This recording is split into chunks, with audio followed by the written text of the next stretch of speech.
So last week, we looked at religious practices in Islam, and tonight we'll explore examples of religious practices as found in Hinduism.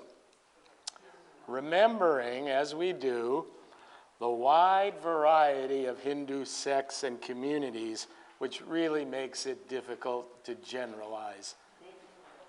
Nevertheless, there's enough commonality among the communities that makes a certain degree of generalization possible.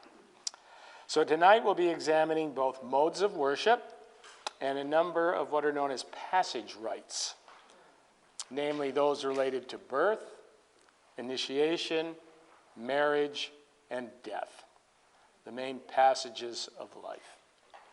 So let us begin with worship, which is known as puja. Puja, which in Sanskrit means reverence, honor, adoration, is a ritual that is performed by Hindus as an offering to various gods and sometimes even distinguished persons. For example, if perhaps a head of state comes, there may be a puja offering to another head of state. It is performed on a variety of occasions and settings, from daily puja, done in the home, to temple ceremonies and large festivals. It's modeled on the idea of giving a gift to a god and receiving their blessing in return. The origin of puja was likely the ancient Vedic fire sacrifice, whereby priests, through the medium of the sacred fire, offered up not only cattle and other animals, but also ghee, which is clarified butter, vegetables, and flowers. This is a modern image. This isn't an original Vedic. Okay, the Vedas go back to 2000 BCE. But Vedic practices are still occurring in Hinduism. Over time, some suggest due to the influence of Buddhism, animal sacrifice was sublimated into primarily offering flowers and sweets to the gods. There are certain sects related to Kali, where goats are still offered at the Kali sacrifice once a year. But in general, puja doesn't involve animal sacrifice anymore.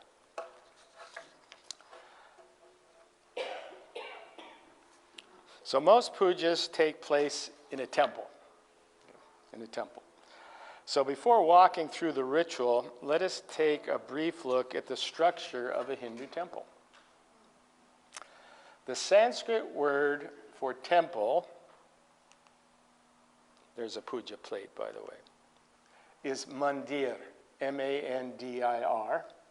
It is believed to be the residence of the deity or deities to which it is dedicated. Mandirs can vary from being very large, as in this example of the Brihadishvara temple, one of India's tallest, found in South India, in Tamil Nadu, and dedicated to the god Shiva, or a small village temple, such as this one. So the majority of temples are like this, because most Hindus still live in villages.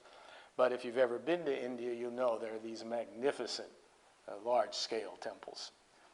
So large Hindu temples have several common design characteristics, which include the shikara, which literally means mountain peak.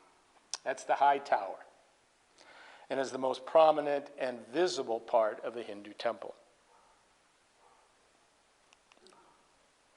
The mandapa is a pillared hall or pavilion for public rituals.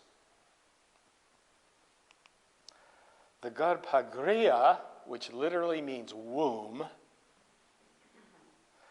is the inner sanctum where the idol is kept. And the idol is referred to as murti, M-U-R-T-I. So here you can see a picture of a murti, an idol. In the big temples, many of these murtis are underground. The sanctuary is under because it's a womb. It's a womb. Have you ever noticed in the large cathedrals, it's almost like being in a cave, if you've ever been in a European cathedral? You're supposed to get that feeling of being within, not out in the open. So what's the notion of it being a womb. And the murti will generally be right behind an altar. Directly outside this area, there's usually you'll find these statues. They're called vahanas, which means vehicle. All the major Hindu gods have vehicles which get them around. Shiva is the bull, which you can see here, and Ganesh is the rat. So he rides on a rat, yes. Directly outside this area, there's generally sort of an area for different images to appear where people can gather without actually being inside the temple. Most large temples will also have water tanks. Why do you have a water tank? Not to go swimming in terms of competition, for purification. Now, my dear friend, Reverend Elbert, asked me, what was the origin of why do all religions have purification? And I sort of sarcastically said, because we're all impure. But anthropologists believe the idea of impurity started with disgust of bodily fluids. Blood, urine, feces, okay? That sense that we have within us these impurities. And as the body decays, it becomes more and more evident that the body itself becomes to be seen as an impurity. So that's probably the origin. It's just sort of a guess. But all large temples will have these tanks. So when worshipers go, the first thing they'll do is they don't all jump in. Some will just touch the water and touch their head. So that will give them a sense of being pure before they enter the temple. You don't want to enter the temple, which is purity itself, being impure. So many of the large temples will have these pushkarinis, as they're called. There are also a number of symbols, which you'll often see at a Hindu temple, including red or orange flag. That'll usually be at the top of the shikara, red or orange. Bells. Why do you have bells? To wake up the gods, yeah. The gods sleep. And so before a puja, the bells will be rung, incense will be burned. And then what's that one on the far right? Swastika. Now, when people see swastika, they automatically think of Hitler and Aryan Nazism. The swastika is a very, very ancient symbol. It's found not only in India, where it's a sign of peace and tranquility. Buddhism adopted it. It's been found in ancient Egypt. So it was a very old symbol, which Hitler took and sort of inverted its meaning. For him, it was the sense of the purity of the Aryan people, which had its negative consequences, as we know. They also invert is it exactly like that, or doesn't it start from the left and go down like that? It's the same. What the Nazis did is they tilted. Yeah. Oh, They tilted okay. it. They tilted. So many temples are situated in special geographical spots atop of a hill. Why would a temple sometimes be at a hill or a mountaintop? Closer to the gods, or at a riverbank. At a riverbank, because the river is the source of purification, and so much of the ritual that takes place involves purification. Okay, temple puja is typically performed several times a day by a priest known as a pujari. Puja means worship. A pujari is one who is involved in worship. Temple pujas vary widely, depending on the sect, content, region to region, etc. But in a temple puja, there's less individual devotee involvement in the actual saying of the pujas or the prayers or the mantras. At home, you say your own. But at a temple puja, it will be the priest, and he acts on the behalf of others. So he'll be saying special mantras or prayers throughout the process.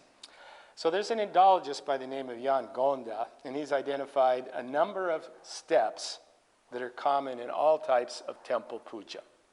I have pictures of some of them, not all of them. The first is inviting the deity into your heart.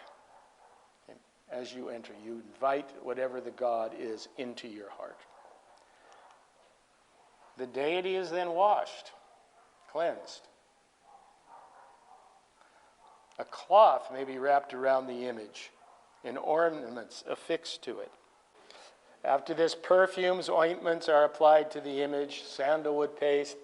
The image is treated almost like a child that you care for and nurture. You wash it, you dress it, you take care of it. Flowers are offered before the image, or garlands are draped around the image's neck. Incense is burned in front of the image. A burning lamp is often waved in front of the image. Foods such as rice, fruit, clarified butter, sugar, betel leaf are offered. Does anyone know what betel leaf is?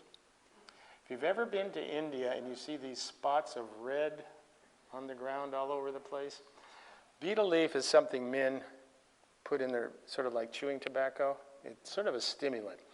And they chew on it and then they spit. And it's this deep red.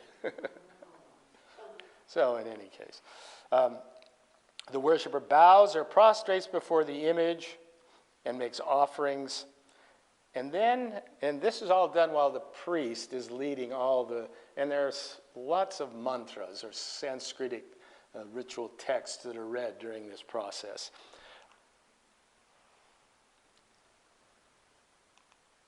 And then this is interesting. There's something that's called prasad. It's a sacralized food, often a wafer or a sugar ball. A wafer. It is a return gift from the god to the worshiper. For example, the devotee makes an offering of flowers, fruits, or sweets. The deity enjoys, tastes a bit of the offering, and then returns it in the form of prasad. This now divinely invested substance is received and ingested. What do we have there? A type of communion, right? A type of communion. A link between the worshiper and the god through ingestion. At many temples there are devotional hymns, and they're known as bhajans. An example would be the following, which is to the goddess Lakshmi. So if you're at the temple of Lakshmi, you've gone through your ritual, you've got your prasad, and then singing will take place. These might be the lyrics. O great god Lakshmi, who lives in the ocean of milk, who holds the holy wheel, who wears the gems of the head, who has the form of good and holy deeds, who is the permanent protection of the sages, and who is the boat which helps us cross this ocean of misery called life. Please give me the protection of your hands. It's a very common image of the boat in Hindu devotional poetry. The boat that carries you across the river of samsara. Puja also takes place in the home. Can you see this one? Who's that image? It's Ganesh, the elephant-headed god, Shiva's son. Most families, the middle class, will have a separate puja room. It won't be large, but it'll be a small room where there's an altar, maybe a few statues of gods, etc. And they'll go in there several times a day just to offer puja. Now, many of the pujas that they offer are not of their own making. They take them from traditional puja writings. But when we were visiting our friend Shruti in Bangalore, she well, she's kind of an independent young lady. She she had her own. She made her own pujas, and she went in and made her own offerings to the god. Depending on how elaborate it is, often there's a lighting of a lamp, a repetition of the god's name, reading certain mantras, offering certain prayers, etc. But it's done at home, because every family will have a shrine, an individual shrine. On special worship is then performed on auspicious occasions like birthdays, anniversaries, major festivals. Do you want to see one of my puja shrines? Can you see what the offering is? It's a golf ball.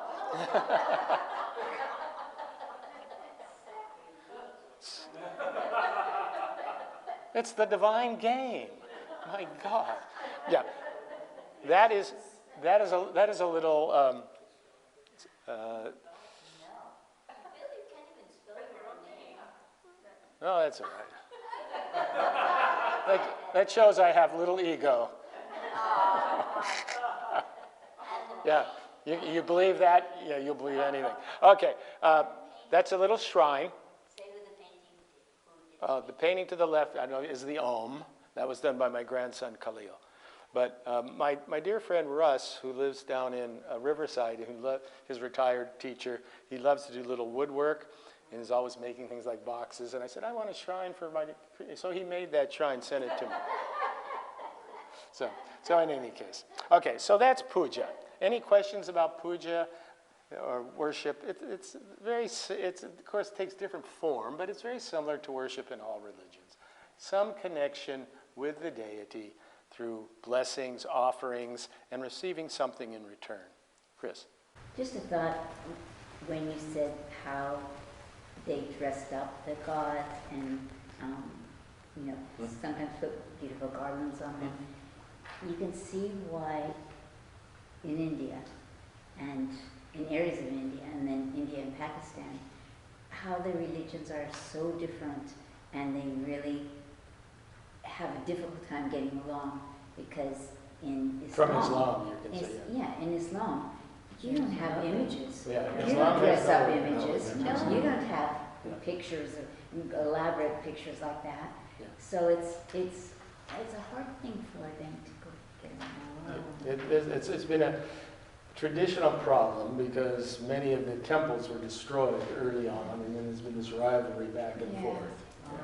Bill, Yeah. in terms of practice of again worship, is there in Hinduism a standard worship like in Christianity?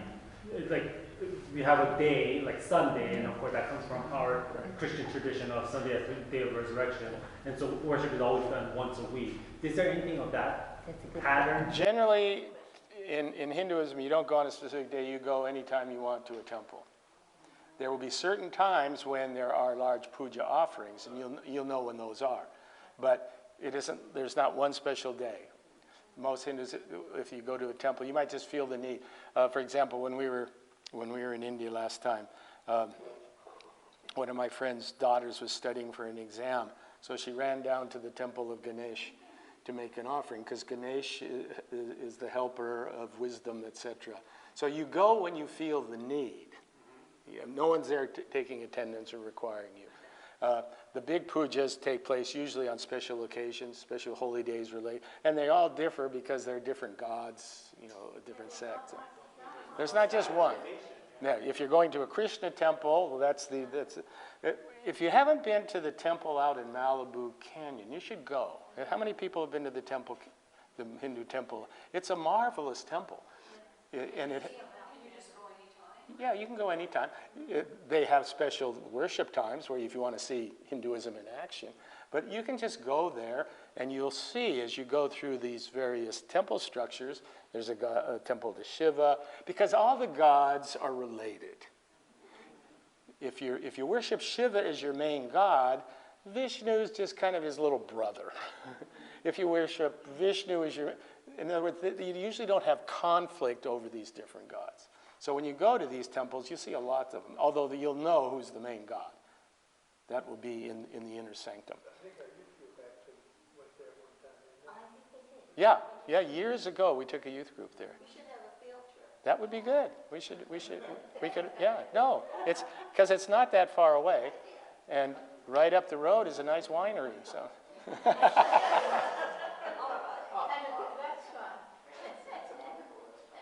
Anyway, so let's move on to what I have called passage rites. So, like most religions, Hinduism contains a number of passage rites. Do we understand what we mean by passage rites? A passage rite is a ritual that marks the change of one life condition to the next. We sort of just run through them. But most religions will have specific rituals related to these, and they're very important because they mark that transition. So, the most significant of these that we're going to talk about are related to birth, initiation, kinship ties, marriage, and death. So there are a number of traditional ceremonies related to birth and early childhood. Two of the most important being Jatakarma and Namakarna. Jatakarma ceremony welcomes the baby into the world. The father places a small amount of ghee and honey on the baby's tongue and whispers the name of God, whichever God they worship, in his or her ear. The idea being the first thing the baby should hear is the name of God. In some instances, the father also pierces the baby's ear. This piercing is supposed to enhance the child's memory. During the ceremony, and who's always going to be at these ceremonies? Brahmin priests. And these are, you don't just invite a few people over and I'm going to do this and that. You have a priest there. This sacralizes the whole thing. This is a sacred act. It's not just a social act. It's a sacred act. So you'll have the priest there, and he'll be chanting mantras from the Vedas for long and healthy life of the child. This is like what we would do as an infant baptism or a dedication. Yeah, kind of. Yeah, it would be close to a baptism. Maybe this putting of the honey and the whispering of the name in the ear. Yeah, you're connecting the child with its divine source. So yeah. How do they choose which God? Well, usually what you're born into. Born into? Yeah. It's an interesting thing. How do most people traditionally choose their religion? Yeah, by what you're born in. Where you're born. Where you're born. If you're born in a Hindu village, it's probably unlikely you're going to be a Christian. Now, you may later convert for some, but by and large, most people belong to the religion of their tradition. Yeah. Okay, the second ritual is known as the Namakarana. What does Nama sound like? Name. The Nama, the name. So this is the name-giving ceremony. Nama literally means name, and Karana means to make or to effect. So, since all worldly activities are carried out on the basis of a name, the name should be carefully chosen, as it is believed that the child will be inspired by its meaning. Once again, a Brahmin priest presides, recites appropriate Vedic mantras. During the ceremony, sweets are distributed, and afterwards there's usually a party, a meal for the guests, etc. So there are two rituals related to early childhood. One, the birth, and second, the name. And often, names aren't given until several months later. Did anyone see the movie Namesake? Where it's the story of a Hindu family that comes to the United States. And the woman has a baby in the hospital, and they want to know the name. The doctor wants to know the name before they can release her. So we don't know the name. So it's because in India, you wait. You don't name the child until 3 months later. Okay. So in traditional Hinduism, young male members, usually age of 8, of the higher castes, the Brahmins or the Kshatriyas, took part in a coming-of-age ceremony called the Upanayanam. With the advent of modernity, members of other castes began to perform this ceremony. It was generally for just the upper castes. Modernity has done some interesting things. Some of the lower castes try to mimic the activities of the higher castes. For what purpose? To gain status. It's a process which scholars call Sanskritization. They try to Sanskritize their actions to act like the upper castes do. So the reason I mention that, you'll find this ceremony taking place nearly in all castes today. Traditionally, it was only for the Brahmins and the higher warrior princely castes. The term comes from Sanskrit, and it refers to the act of leading a person into or near something. You're leading someone into something. As leading a boy into the community fold. The boy is being led from childhood into the community. It's an initiation rite. Another common term for this ceremony is janoi, or the thread ceremony. The janoi is made of 3 cotton thread strings rolled together. They're approximately 2 arm lengths. The act of presenting the threads represents graduation into a new stage in life as a student. You are now entering from childhood into the life of a student.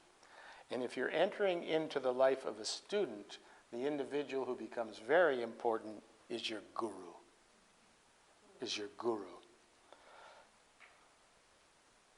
In Hindu tradition, a human being is seen to be born at least twice in this life. Once at physical birth, and second at intellectual birth, through the guidance of the guru. Because the guru, your parents can nurture you, etc., but what does the guru generally have? He has the knowledge of the tradition that is then given to the child. Is this only boys, though? Only boys. Yeah. So what happens to girls? Girls find a husband, unfortunately. Now that's starting to change, but that was, okay, a little story. And to have a girl in India traditionally was a bit of, why? Because you got to pay for the wedding. And you never cheat on a, you got to be all out there with the expense for a wedding. What is it, if you're not, what does it do to you? Socially, you're looked down upon. I met a guy in India who had 7 daughters. You know what he said to me? He said, I did something terribly wrong in my last life. Now, we kind of laugh about that, but there is still. Now, with modern middle class and modernity, these things are starting to change. But tradition is a very hard thing to change, especially when you get outside of the elites, of westernized elites. So traditionally, yes, it's for boys. There may be, as a result of modern feminism in India, which there may be some move towards this. I don't know. I'll try and find out, but it's interesting. It's not the caste system also being... The caste system is being slowly eroded, but caste still controls marriage. And that's... So you can't move from one... Well, if you can, but it's generally something people won't do unless they're maybe independently wealthy but yeah, in general, and I'll get to marriage in a moment, still pretty much arranged marriages. So like I said, it represents a graduation into a new life. Traditionally, the boy would now belong to the guru, sort of family, not just in terms of intellectual. The family hands the boy off to the guru and trusts him to be the teacher in training him for his duties. During the ceremony, the boy often has his head shaved, as a sign of coming period of austerity. Because when you become a student, this becomes serious business, especially if you're a Brahmin. This means you will have to be engaged with the sacred texts, you'll have to do a lot of memorization, etc., etc. Is this for all boys or those who are selected for priesthood? All boys go through an initiation at 8. You know, it's interesting how many Indian doctors we have here in the U.S. now. Some of the finest medical schools are in India. Some of the finest engineering schools are in India. There are people who give up going to MIT to go to a couple of major Indian institutions. Yeah, so there is this intellectual tradition in India around engineering, mathematics. There have been some great genius mathematicians. But this is the ritual that, like any initiation ritual, you're no longer a child. You're now going to be treated as a grown-up. And it's often said that in an Indian family, until a boy or a girl is 8, they're treated like a god or a goddess. And I can vouch for that. They can do any damn thing they want. And no one will say anything. The moment they get this, things change. No more play. Time to get serious. Yep. So, for Brahman, the janoi is hung from around his left shoulder to his right waist, and for the higher castes, from the right shoulder to the left waist. This is called the sacred thread or the sacred cord. All Brahmins would wear this traditionally. This marks you off as being a Brahmin. And the Brahmin or the priest, now it doesn't mean all Brahmins are priests. Most Brahmins are not priests, but they belong to the priestly caste, from which traditionally most priests were drawn. And like the ceremony includes reading special passages from the ancient texts, the Vedas. The boy then repeats this famous mantra, known as the Gayatri Mantra, it's an oath to truth. It's an oath he takes to truth, to uphold the Dharma. The Dharma is the righteous path, and this is that mantra. Unveil, O thou who givest sustenance to the universe, from whom all proceed, to whom all must return, that face the true sun, hidden by a vase of golden light, that we may see the truth and do our duty on our journey to the sacred seat. Now, that's quite lovely, isn't it? Yeah, that's as they go through this ceremony, that's what they say. We now move to another interesting ritual, and it represents the bond of love between a brother and a sister. Very highly held in Hindu culture. And it's considered one of the deepest and noblest of human relationships between a brother and a sister. And it's known as the Raksha Bandhan, or Rakhi. It's a special occasion to celebrate the emotional bonding by tying a holy thread around the wrist. The thread is called the Rakhi, since it means a bond of protection. That's what it is, a bond of protection, signifying that the strong must always protect the weak. And in this case, the brother protecting the sister. The ritual is observed generally on the full moon of the Hindu month of Shravan, which is July-August, in which sisters tie the sacred Rakhi string on their brothers' right wrists and pray for their long lives.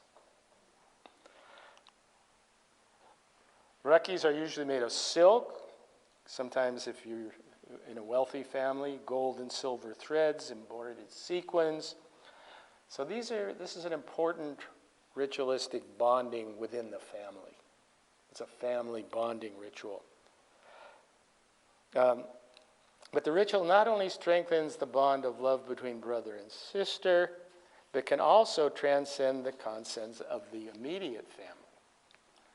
When a Rakhi is used on the wrists of close friends and neighbors, it underscores the need for harmonious social life. So let's say I have a family and I have a son and there's neighbors who has a daughter when they tie Rakhi, bracelets around each other, this is a sign of not only will I protect my family, I will protect my community. So it goes even to communal areas. So according to one mythological story, Rakhi was intended to be an act of worship. Oh, there it is. Sorry, there's the tying of the Rakhi. Was supposed to be related to this sea god by the name of Varuna. Hence, offerings of coconut to Varuna are found during this ceremony.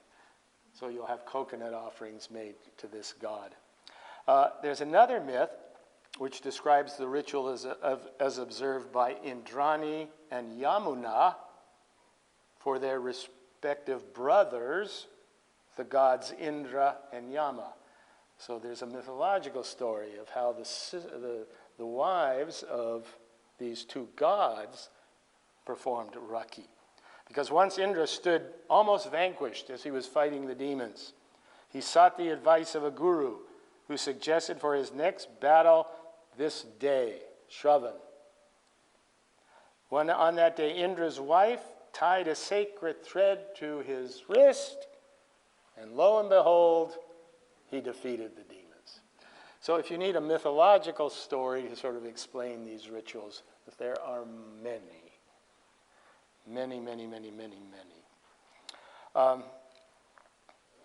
Thus, the Raksha Bandhan symbolizes all aspects of protection and the protection of good from evil. So if you expand it out, it's a good and evil ceremony. Okay, let's move to the Hindu wedding ceremony. Has anyone here been to a Hindu wedding?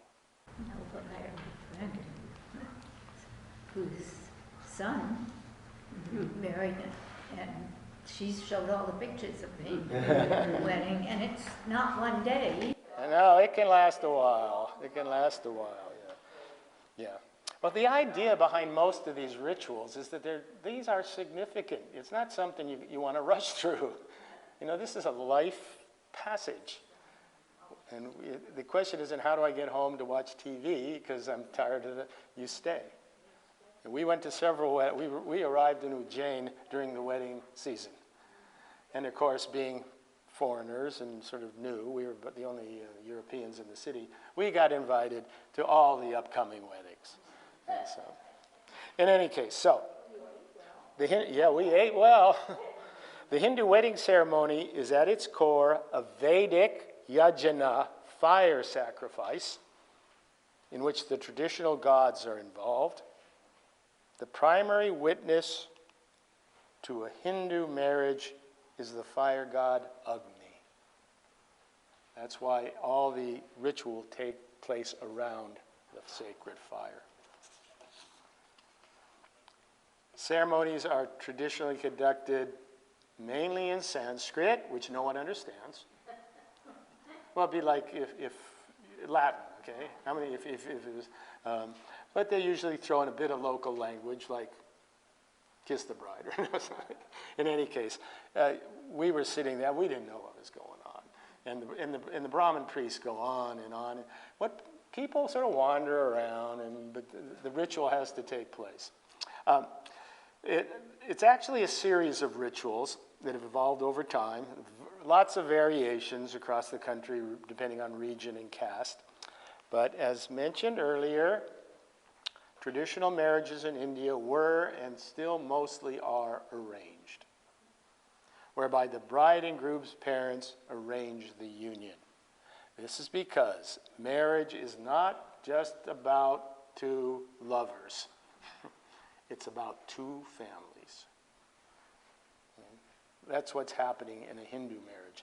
The two families are coming together, not just two individuals. At one time, the bride and groom would not even meet until the day of the wedding.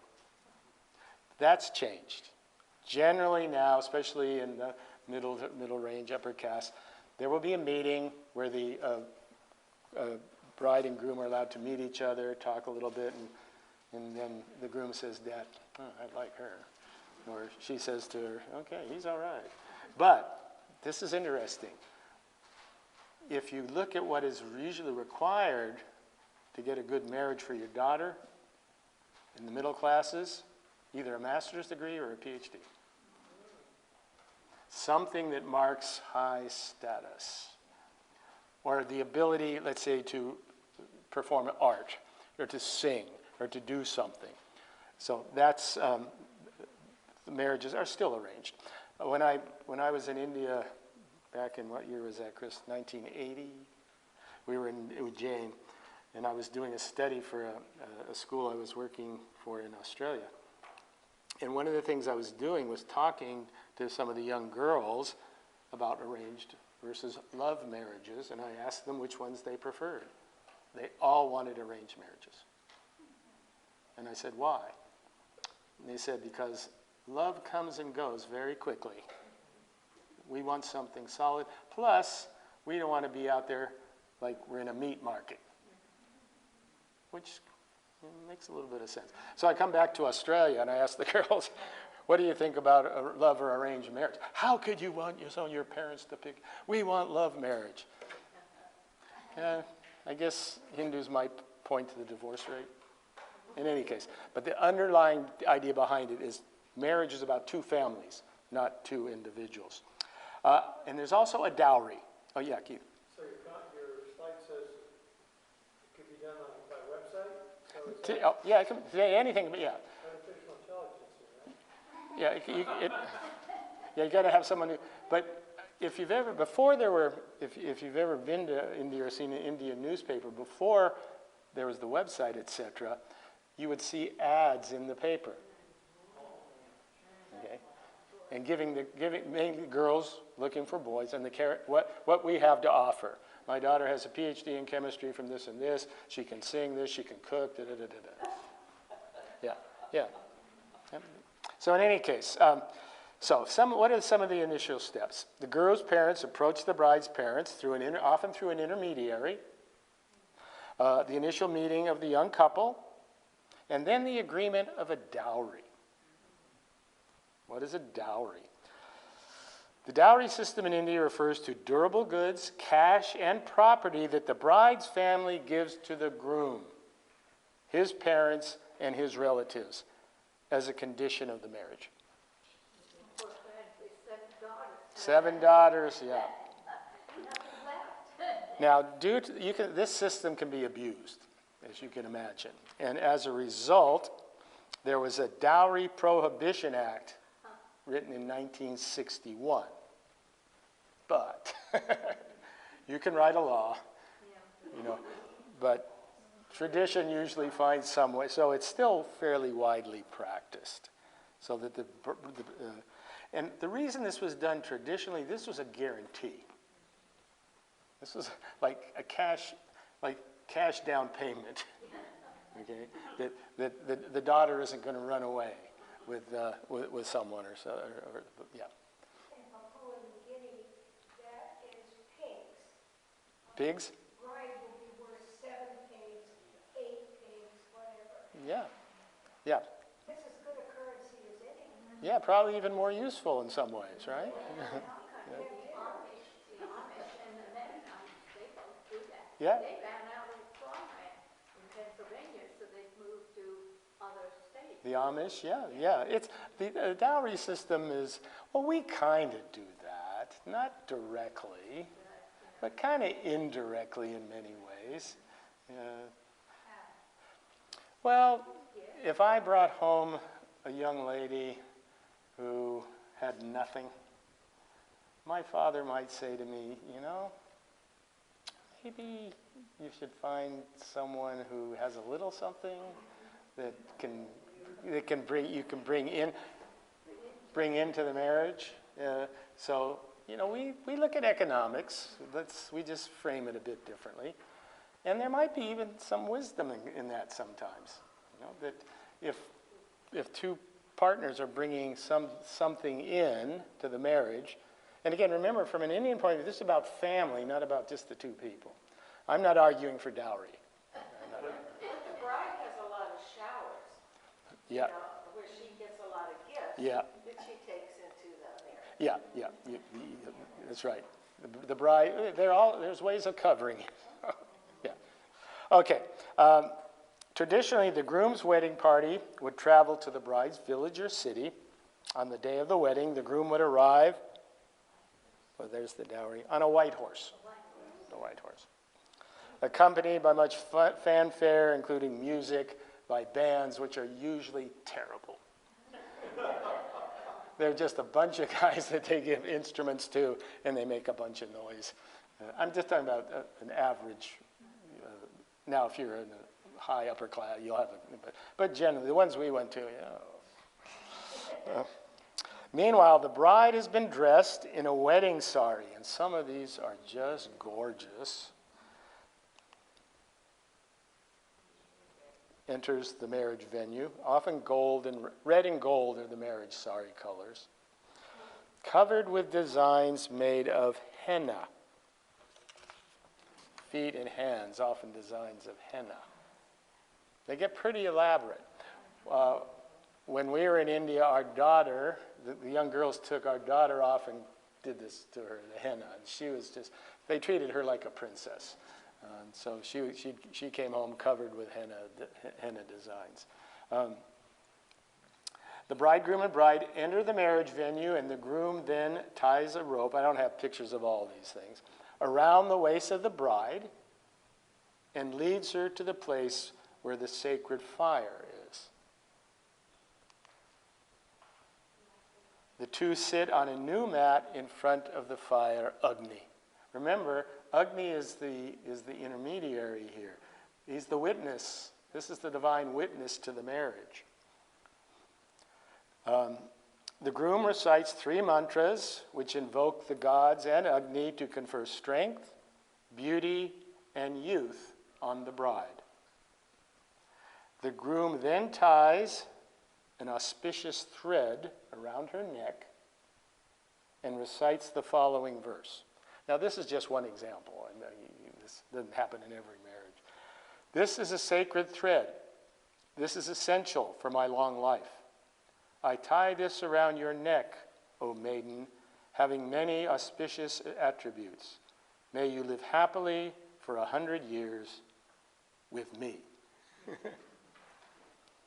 After a further number of traditional rituals, the couple walk holding hands to the right side of the fire and then make 7 circuits.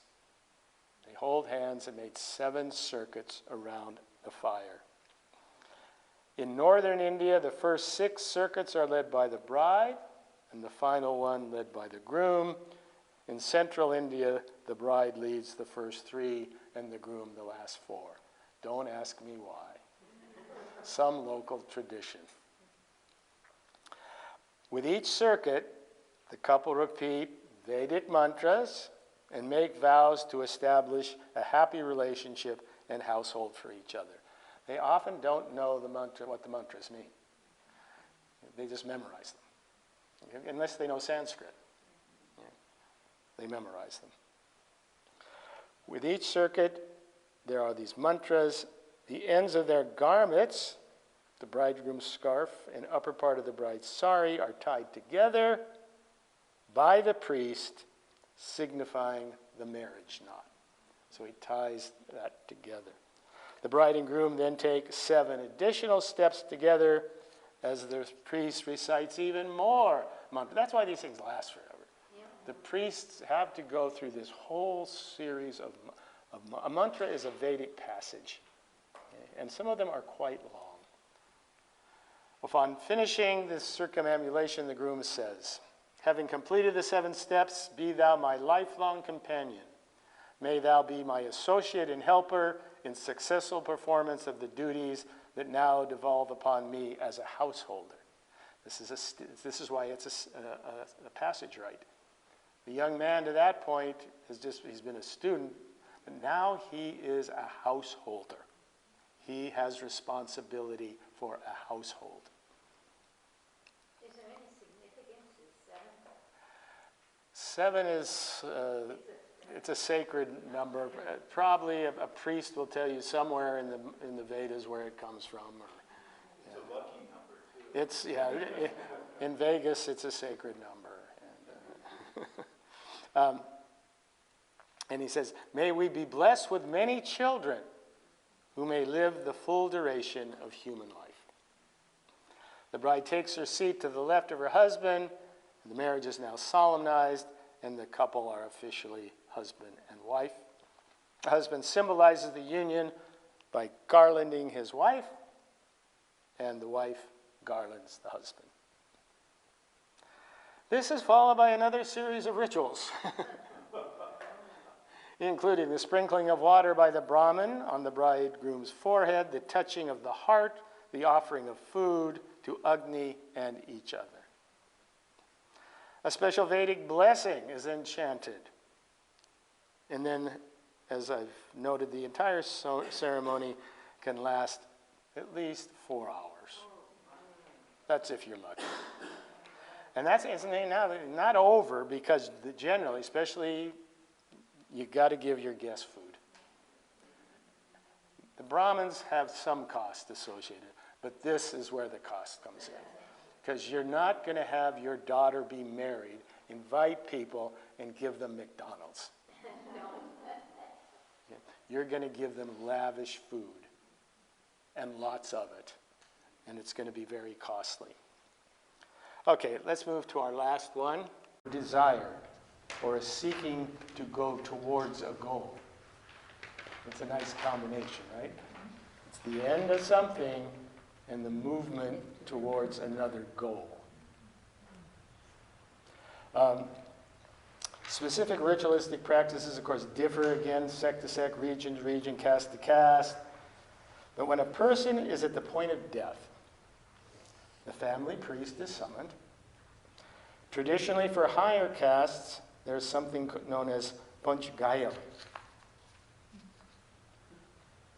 which are the 5 elements that the cow provides: milk, curd, ghee, urine, and dung. Little bits of all of this are mixed together. Punch means 5. The dying person is asked to recite, after the priest, certain mantras. And if he is too weak, the priest will recite them for him. The vessel containing the mixture will be placed to the dying person's lips. Now, some people say urine and dung. Well, in Ayurvedic medicine, interestingly enough, cow urine and cow dung are seen to be very health providing. I haven't tried it. So this is put up to the dying person's lips, and the priest will recite. If the dying person can recite, he does. If not, the priest will recite. I take this sacrament for the absolution of my sins. This is very similar to last rites. For those committed voluntarily and involuntarily. We usually don't think of the involuntary sins, do we? But they're there, especially if you go to the Episcopal Church. Because what do you ask for? Forgiveness for what you have done and what you have not or should have done. Yeah. Whatever sins adhere to the skin and bone now present in my body, may the partaking of this Panchagayam destroy them as fire destroys fuel. So it's right at the end, it's a purification ritual. Immediately after the death, family members close the mouth and eyes of the deceased and put the arms straight. The body is placed on the floor with the feet pointing towards the south, which is the direction of the dead, if you didn't know. An oil lamp is lit, placed near the body, which is kept burning continuously for the first 3 days following death. It is, I know this is also true in Buddhism, often in Hinduism, the idea that your soul doesn't leave your body immediately. It hangs around. So generally, you don't want a cremation before 3 days, or even a burial before 3 days. The soul hangs around. The body is then bathed in purified water and dressed in new clothes and covered by a fresh sheet. I had pictures of this, but I didn't know that it was so appropriate to show individual bodies. There might be, when you do the cremation, you might see something covered, but I thought about it. I have pictures of all this, but it was just sort of didn't quite seem right. If you're interested, go on the internet and look up Hindu ritual rites. If the deceased is a male, he's generally clothed in white, whereas if the deceased is a married woman, she's dressed in red, unmarried girl in yellow. If the family worships Shiva, sacred ash is applied to the forehead.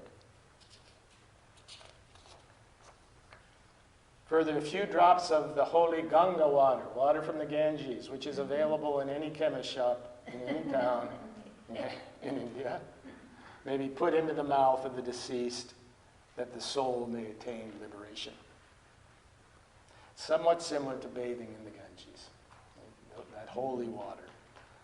The body is then placed on a stretcher, after which it is carried to the cremation ground. As I mentioned, if you're in an Indian village or small town, coming up one street could be a wedding party with that terrible band music, and then down the next is a funeral procession. So people experience life and death continuously. They're not these things that gets pushed out. The cremation ground, the cremation ground is called shamashana. Sham means corpse, shana means bed. And traditionally it's located near a river, if not on the riverbank itself. While the pyre is being prepared, the body will be sprinkled with the river water. Then the corpse is placed on the pyre with its feet facing which direction? Southwards. Thereafter, the mourners, this has a little bit of a person in it, but walk around the body 3 times. The eldest son sprinkling water and ghee. The fire is then set alight. When the fire finally consumes the body, which may take a number of hours, the mourners return home. Immediately after cremation, for purposes of purification, the entire family is expected to have a bath. And sometimes to remain within the home for several days, sort of in isolation. 1 or 2 days after the cremation, the chief mourner returns to the ground to collect the remains and put them in an urn, which are generally, if possible, immersed in a river. Now, in modern India, there are modern cremation facilities. And many middle-class Hindus don't go through, they would go through the ritual, but it would be attached to a crematorium. But if you've ever been to a cremation ground, it's quite a sight to see this event. One of the most sacred of cremation grounds is the city of Varanasi, or what was used to be called Benares, where funeral pyres burn continuously, day and night.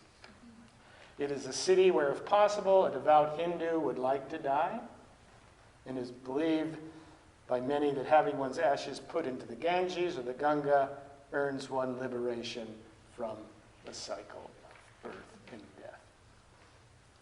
As a consequence, there are numerous hospice facilities in Varanasi where the dying are brought for their last days. People will, from central India, will put the dying person on the train, take them up, and put them into one of these hospices.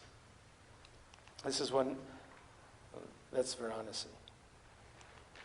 This is one of the famous hospices known as the Mumukshu Bhavan. There are 40 of its 116 rooms are allotted for people who come to die.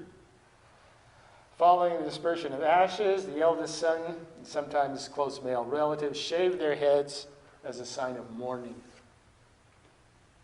There follows a series of rites lasting generally 10 to 13 days, known as the Preta Karma ritual, whose objective is to facilitate the migration of the soul from the status of a preta, or ghost, to the abode of the ancestors. So when the Atman, or the soul, leaves the body, it sort of hovers, it's sort of ghost-like. So special rituals help it, or help guide it, to It's home of the ancestors. Now, some people say, but what about reincarnation? This is what a lot of people don't realize by reincarnation. In reincarnation, it doesn't mean the moment you die, you're immediately reborn. Most Hindu cosmology says you go to another realm of existence, where you can be there for quite a while before you are eventually reborn. It isn't like sort of, I die and then I'm reborn. You usually spend some time in this place of the ancestors. In this regard, it is believed that if this stage of the rite is not performed or is performed incorrectly, the spirit of the dead person shall become a ghost and cannot become reincarnated. Thereafter, deceased souls are remembered annually by the family in what is known as the Shraddha ceremony. It's any act that is performed with all sincerity and absolute faith. Conceptually, it is a way for people to express heartfelt gratitude and thanks towards their parents and ancestors. It's a form of ancestor worship. For having helped them to be what they are and praying for their peace. We're almost done. A related rite is known as the Pitru Paksha, fortnight of the ancestors, a 16 lunar day period when Hindus pay homage to their ancestor through food offerings.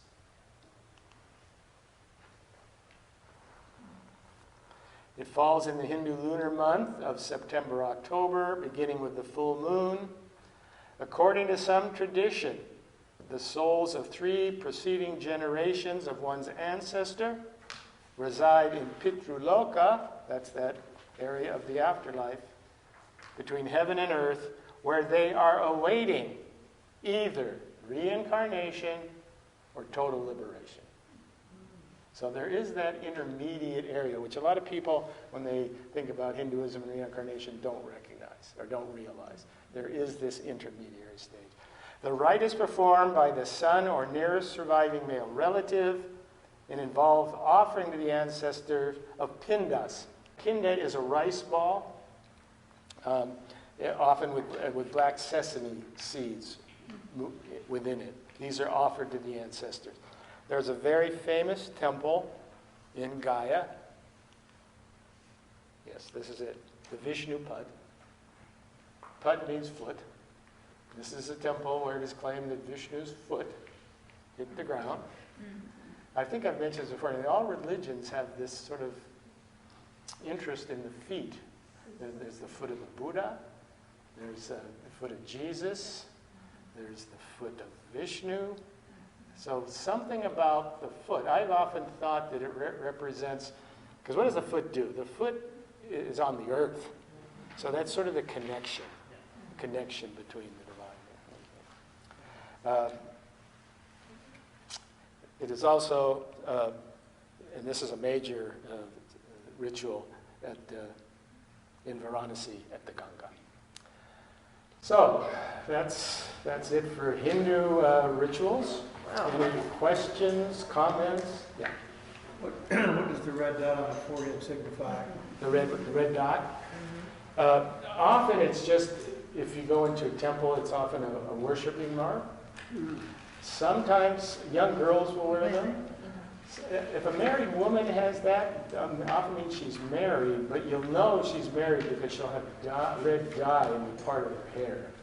So if you see just the red dot, that doesn't necessarily mean she's married. And generally, it's what's it called, Christina? Anyway, if you go into a temple, even if I go, the priest will put that on my forehead. It's a bindu. Yeah. Bindi. Yeah, bindu. Anyway, yeah. But you'll see that it's also just young girls wear them for ornamentation. But a married woman will have. Yeah. Yes, ma'am. What about the economic support for the priesthood and stuff? How do people, do they pledge? Do they? They dump rupees into the basin next to the god. Some of these temples are extremely wealthy. There is a temple in South India that is considered one of the most wealthiest spots in the world. Yeah.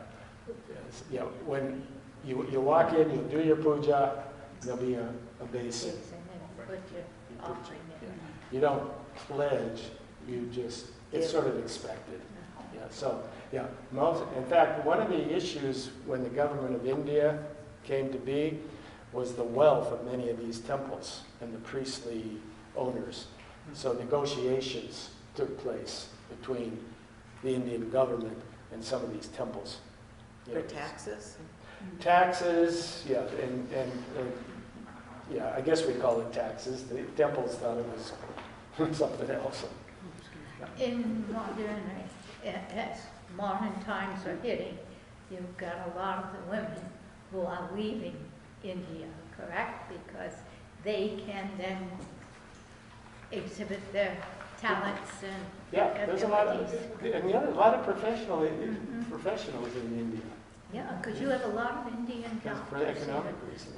female Indian doctors here. Very large Indian community in the United States. Yes. Uh-huh.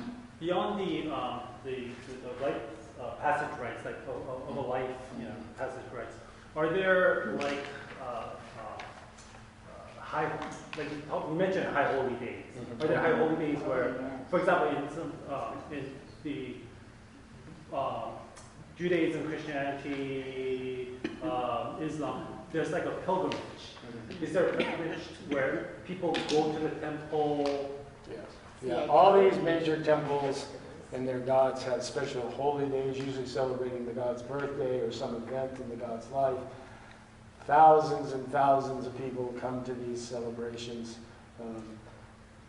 The one in Puri has a big cart, which Krishna rides on, and people surround it, and often people are run over. Is this a yearly thing? Or Yeah, usually yearly.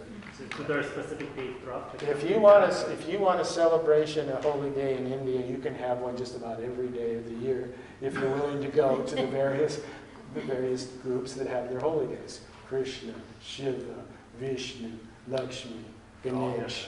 Yeah, they all have and they're very, I may have shown, there's a very big festival in Mumbai to Ganesh, where they build these great big statues. And then they parade to the water and submerge it. Problem was, year after year, because these are made of plaster, the bay was getting filled with this plaster material. So the government had to come in and dredge. Now, if you want a ceremony any day of the year, there's just so many, because there's so many, that's the hard part about teaching Hinduism. There's so many different groups, different, that we would call them denominations. But there are commonalities in worldview, but yeah.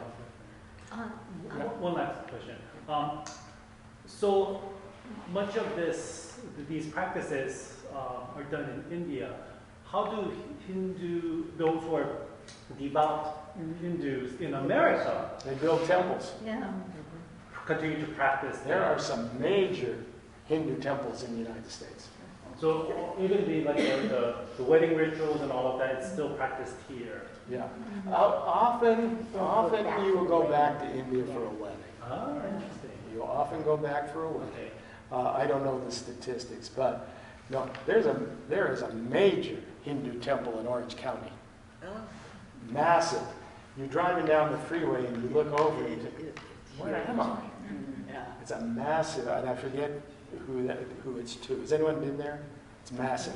Now the one out in Malibu is relatively small compared to, but it's there's Cerritos, somewhere around there. Yeah. Yeah, I think it's, I can't remember the city. Right by the 60 freeway. Yeah. there's one by 57. And Yeah, and it does stand out, doesn't it? Yeah. I can't remember what. Yeah, I'll look it up next time. There was a question over here. That's Was it- walnuts, the diamond bar, Oh, golden yeah. heights. Since they don't have a weekly holy day of the week, I mean, I'm sure they've got the English calendar, but did they have a calendar? There's a Hindu calendar. It's a lunar Did they break it calendar. up to lunar, monthly? It's a monthly lunar calendar. So not really weeks per se. Yeah, as far as I, yeah, it's a lunar calendar. They're mostly vegetarians. They're vegetarians. By and large, traditionally vegetarian. Because although- my granddaughter's roommate is Hindu, Yeah. and she's Traditionally Pranaysia. vegetarian, although you'll find middle class, and especially one of Gandhi's mother's biggest fears when Gandhi went to England to study law was that he would eat meat. Me. Did he? He tried it once and got sick. Probably scared of his mother. Either that, or Well, the if you're stomach not is not- used to meat, Yeah, your body can finish. Your body's not used to yeah, it. it just sort of, the body revolted against him. Yeah, he promised her he would not eat meat, which he kind of violated. He would not drink alcohol, and you can guess the third. Sex. So anyway, yeah. Okay, well, thanks for coming out. And next week we're going to be doing Buddhist